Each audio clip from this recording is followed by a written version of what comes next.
The Three Little Pigs and the House That Love Built.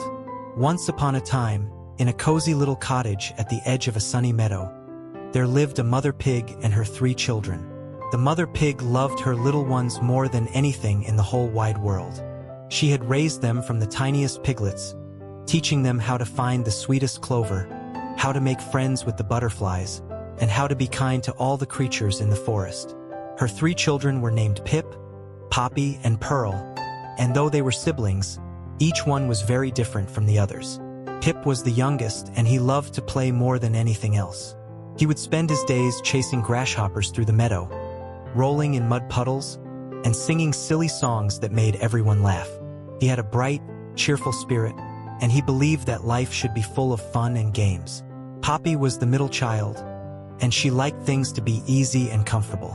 She enjoyed lying in the sunshine, daydreaming about all the wonderful things she might do someday, though she rarely wanted to work too hard to make those dreams come true. And Pearl was the oldest, and she was thoughtful and careful about everything she did.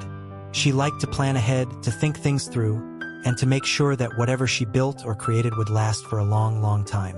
One warm spring morning, Mother Pig called her 3 children to sit with her under the old oak tree in their yard. The sunlight filtered through the leaves, making dancing patterns on the ground, and a gentle breeze carried the scent of wildflowers. Mother Pig looked at her children with eyes full of love and a little bit of sadness, because she had something important to tell them. "My dear little ones," she said gently, "you've grown so much over these months, and I'm so proud of the young pigs you've become. But the time has come for each of you to go out into the world and build your own homes. You're ready to start your own lives and make your own way." She paused and smiled warmly at each of them. "I've taught you everything I know about being strong, kind, and smart. Now it's time for you to use those lessons." Pip's eyes grew wide with excitement. "Our own houses? That sounds like an adventure," he squeaked happily. Poppy stretched and yawned. "I suppose it might be nice to have my own place," she said lazily. But Pearl sat quietly, thinking carefully about what this meant. "Mama," she said, "what kind of houses should we build? How do we know we're doing it right?" Mother Pig gathered all 3 of her children close and said, "The kind of house you build shows the kind of life you want to live. Build with care, my darlings. Build with thought. And remember that the effort you put into something today will protect you tomorrow. Hard work might seem difficult in the moment, but it's like planting seeds that will grow into strong trees to shelter you when storms come." The 3 little pigs hugged their mother tightly, promised to visit often, and set off into the world to find the perfect spots to build their new homes. They walked together down the dusty road that led away from their childhood cottage, each one thinking about what kind of house they wanted to make. After walking for about an hour, they came to a sunny field filled with tall, golden straw that swayed in the breeze like waves on the ocean. Pip stopped and looked around with delight. "This is perfect," he announced. "Look at all the straw just lying here, free for the taking. I can build my house right here and be done before lunchtime. Then I'll have the whole rest of the day to play and explore." Pearl looked worried. "But Pip," she said gently, "straw isn't very strong. What if there's a storm? What if something tries to get inside?" But Pip just laughed and did a little dance. "Don't worry so much, Pearl. Everything will be fine. I'll build it nice and cozy, and it'll be the perfect playhouse for me." Poppy nodded in agreement. "Pip's right," she said. "Why make things harder than they need to be?" So Pip gathered up armfuls of straw and began piling it up to make walls. He worked quickly, humming a happy tune, and within just a couple of hours, he had built a small house made entirely of straw. It had a little doorway and 1 window, and when Pip crawled inside, it felt warm and golden from all the sunshine filtering through the straw. "See?" he called to his sisters. "Easy as pie. Now I'm going to go explore the meadow." And off he ran, chasing butterflies and not thinking about his house again. Poppy and Pearl continued walking down the road until they came to a forest where hundreds of straight, smooth sticks had fallen from the trees. Poppy looked at the sticks and then at the work ahead of her, and she thought this seemed like a reasonable compromise.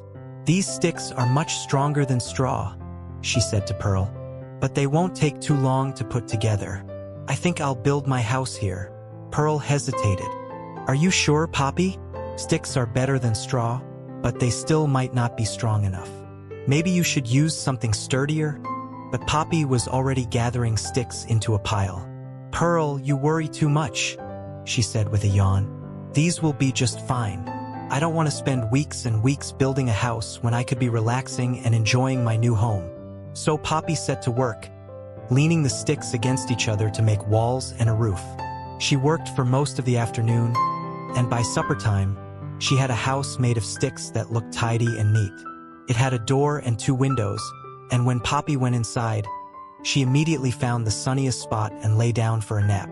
This is perfect, she murmured sleepily. Just comfortable enough, and it didn't take forever to build.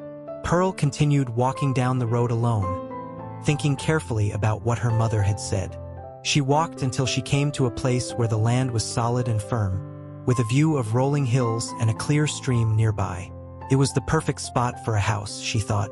Then she noticed a quarry not far away where workers were cutting bricks from clay and baking them in a hot kiln until they were hard and strong. Pearl went to the quarry and spoke to the workers there. I'd like to buy enough bricks to build a house, she said politely. A strong house that will last for many years. The workers smiled at the determined young pig and sold her a wagon full of bricks, along with mortar to hold them together. They even showed her how to lay the bricks properly so that the walls would be sturdy and straight.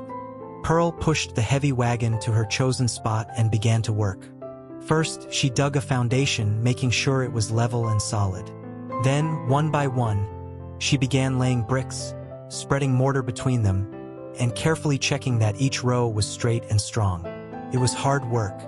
Her trotters got sore, and her back began to ache. The sun was hot, and sometimes she felt tired and wondered if maybe Poppy had been right. Maybe this was too much work. But every time she felt like giving up, she remembered her mother's words, "The effort you put into something today will protect you tomorrow." So Pearl kept working, day after day, laying brick after brick with patience and care. She took breaks when she needed them, drank cool water from the stream, and sometimes sang little songs to keep her spirits up. Slowly, steadily, her house began to take shape. Meanwhile, Pip was having a wonderful time in his straw house. He had decorated it with wildflowers and played games outside every day. Poppy was enjoying her stick house too, spending her time napping in the sun and daydreaming. Sometimes they would visit each other and laugh about how easy it had been to build their homes. "Poor Pearl," Pip would say, shaking his head. "She's still working on that brick house. She's going to miss the whole beautiful summer." But Pearl didn't mind. She knew what she was doing, and she worked with a calm, steady determination. After several weeks of careful labor, her house was finally complete. It was a beautiful brick house with a strong wooden door, glass windows, a sturdy roof, and even a chimney for a fireplace. Inside, she built shelves and a cozy bed and a table for eating meals. Everything was solid and well-made. When Pearl finally stepped back to look at her finished home, she felt a deep sense of pride and satisfaction. She had built something real, something that would last. For a while, everything was peaceful. The 3 little pigs lived in their separate houses and were quite happy. Summer turned to early autumn, and the days were still warm and pleasant. The meadow was full of flowers, and there was plenty of food to eat. But one day something changed. A wolf came wandering through the forest. He was big and gray with sharp eyes and sharper teeth, and he was very, very hungry. He had been traveling for days without finding a good meal, and his stomach was growling loudly. As he walked through the meadow, he caught the scent of pig on the breeze, and his eyes gleamed with interest. The wolf followed his nose until he came to Pip's little straw house sitting in the sunny field. He could see Pip inside through the gaps in the straw, singing a happy song and arranging his collection of smooth pebbles. The wolf licked his lips and knocked politely on the straw door. Little pig," he called in what he hoped was a friendly voice. "May I come in?" Pip stopped singing and felt his heart beat a little faster. He had never seen a wolf before, but something about that voice made him nervous. No, he called back, trying to sound brave. "Not by the hair on my chinny chin chin. You can't come in." The wolf's pretend friendly expression disappeared, replaced by a hungry scowl. "Then I'll huff and I'll puff, and I'll blow your house down," he growled, and he took a huge breath, filling his lungs with air, and blew with all his might at the little straw house. The straw scattered like leaves in a windstorm. It flew in every direction, tumbling through the air, and within seconds, the house was completely gone. Pip stood there in shock for just a moment before his legs remembered how to run. He took off as fast as his little trotters could carry him, racing down the road toward Poppy's house with the wolf chasing behind him. Pip reached Poppy's stick house and pounded on the door, squealing, "Poppy! Poppy! Let me in! There's a wolf chasing me!" Poppy opened the door quickly, and Pip tumbled inside, breathing hard and trembling. Poppy slammed the door shut and locked it with a wooden latch. The wolf arrived moments later, looking even hungrier than before. Now he could smell 2 pigs instead of just 1, and his mouth watered at the thought. He knocked on the stick door with one large paw. Little pigs, he called. "Let me come in." Both Pip and Poppy huddled together in the corner of the house. "No, no," they called out together. "Not by the hair on our chinny chin chins. You can't come in." The wolf snarled and showed his teeth. "Then I'll huff, and I'll puff, and I'll blow your house down." And he took an even bigger breath than before and blew with tremendous force at the stick house. The sticks rattled and shook. They creaked and groaned. And then, with a great crashing sound, they all fell down in a jumbled heap. The wolf lunged forward, but Pip and Poppy were already running, their little legs pumping as fast as they could go. They ran and ran, with the wolf close behind them, until they could see Pearl's brick house standing solid and strong on the hill. "Pearl!" they squealed as they ran up to her door. "Pearl, please let us in. The wolf is coming." Pearl had heard the commotion and already had the door open. She pulled her brother and sister inside and quickly shut the heavy wooden door, sliding a strong iron bolt into place. The 3 little pigs stood inside the brick house, breathing hard and scared. They could hear the wolf's footsteps approaching, slow and heavy now. He was tired from chasing them, but he was more determined than ever. Through the window, they could see him circle the house, looking at the strong brick walls, the solid door, and the sturdy roof. For the first time, the wolf looked a little uncertain. He knocked on the door, but his voice had lost some of its confidence. Little pigs, he called, though it sounded more like he was trying to convince himself now. "Let me come in." All 3 pigs huddled together in the center of the room. Pearl put her arms around Pip and Poppy and called out in a steady voice, "No, no, not by the hair on our chinny chin chins. You can't come in." The wolf growled with frustration. "Then I'll huff, and I'll puff, and I'll blow your house down." And he took the biggest breath he had ever taken in his whole life. He huffed, and he puffed, and he blew with every bit of strength he had. The wind howled around the brick house, but the walls didn't even tremble. Not a single brick moved. The house stood exactly as it had before, strong and unmoved. The wolf tried again, blowing until he was dizzy and out of breath. But no matter how hard he blew, the brick house remained solid. Pearl had built it too well.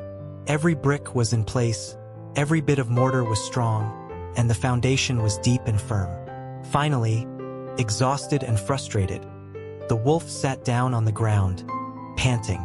He looked up at the brick house and realized he would never get inside. These 3 little pigs were safe, and there was nothing he could do about it. With a final annoyed growl, he turned and slunk away into the forest, his tail between his legs, looking for an easier meal somewhere else.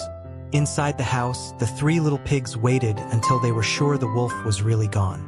Then they all let out huge sighs of relief and hugged each other tightly. Pip had tears in his eyes. "I'm sorry," he whispered. "I should have listened. I thought building with straw would be fine because it was easy and fast, but it didn't protect me at all." Poppy nodded, looking ashamed. "Me too," she said quietly. "I knew sticks were better than straw, but I didn't want to put in the hard work. I just wanted things to be comfortable and easy. And now I understand that taking the easy path doesn't always keep us safe." Pearl hugged both of them close. "You're safe now," she said gently. "And that's what matters. We all learned something important today." She led them over to the fireplace, where a cheerful fire was burning, and they all sat down together on the soft rug in front of it. "Mama tried to tell us?" Pearl said, looking at her brother and sister with understanding and love. "She said that the effort we put into something today will protect us tomorrow. When I was building this house, there were so many times I wanted to quit.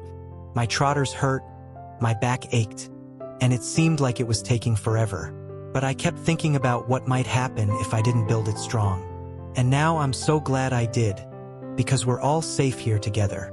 Pip looked around at the solid walls, the strong door, and the cozy room. "You worked so hard, Pearl," he said with admiration. "And you built something really wonderful. I thought you were missing out on all the fun of summer. But really, you were taking care of all of us." From that day forward, Pip and Poppy lived with Pearl in the brick house. Together, they made it even more beautiful, planting a garden outside and adding comfortable furniture inside. Pip brought his love of fun and laughter, decorating the house with flowers and teaching them silly songs. Poppy brought her appreciation for comfort and rest, making sure they had soft beds and peaceful places to relax. And Pearl brought her wisdom and hard work, always making sure that everything they had was built to last and built with care. They went to visit their mother often, and they told her the whole story of the wolf and the 3 houses. Mother Pig hugged each of them and said, "I'm proud of all 3 of you. Pip and Poppy, you learned that easy choices don't always lead to good outcomes. And that's a lesson that will serve you well for the rest of your lives. And Pearl, you showed them that hard work and patience create something solid and real." The 3 little pigs lived happily together in the brick house for many, many years. They never forgot the lesson they had learned, that taking time to do things well, even when it's difficult, is always worth the effort. Hard work might not be as immediately fun as playing, and it might not feel as comfortable as taking the easy path, but it builds something real and lasting, creates safety, security, and something you can be truly proud of. And whenever young animals in the forest asked them for advice about building their own homes, the 3 little pigs would always say the same thing: build with care, build with thought, and remember that the effort you put in today will protect you and those you love tomorrow. That's what real strength is. That's what real wisdom is. And that's what love looks like when you build it into every brick, every choice, and every day of your life.